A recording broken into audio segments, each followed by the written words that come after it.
It's time to finish up the bone broth. If you missed the first video where I showed you what I put into my roasting oven, you can go back and watch it. I think you only have to go back 2 videos.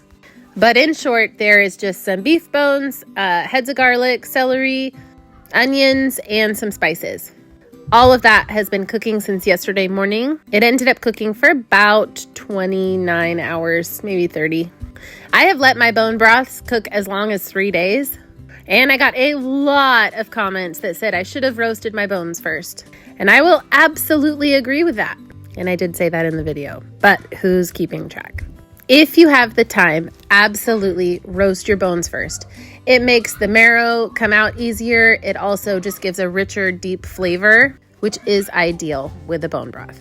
But if you do not have the time, like I didn't have the time, you don't have to roast the bones. Just throw them in your roasting oven or put them in a pot on the stove.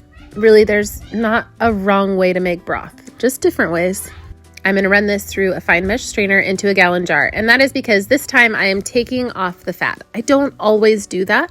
Sometimes I will leave the fat in the jars so that there's a little bit of a fat cap so that I can use that for making gravy. But I know that mostly this broth is going to get used in soups and stews, and I don't necessarily need that fat, so I'm going to pull it off into a cup and I will use that for cooking.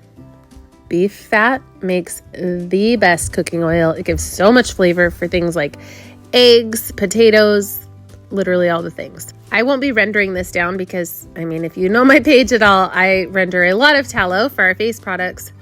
And since I'm not going to render this and clean it up, I'm just going to store it in the fridge so it doesn't go rancid. If you wanted to try out a rendering process without having to go and buy fat from a butcher, you could totally save up your fat drippings from things like this, like bone broth or meat drippings, and render it that way. You may have a hard time getting out the beefy smell, but it'll give you some experience and give you something to try. Anyways, back to the broth. So after you get all the fat taken off, if you choose to do that. Now, since this broth is piping hot, my jars are also hot. Now, once I get these jars in, I'm going to go ahead and put these into the pressure canner for 25 minutes. Also, side note, I use a lot of Denali canning lids. If you use coupon code Amy Sherman, they will give you a discount. This beef broth will be shelf stable for 5 years.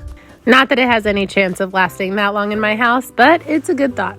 Here's what it looks like all done. Thanks for watching, guys. We'll see you next time.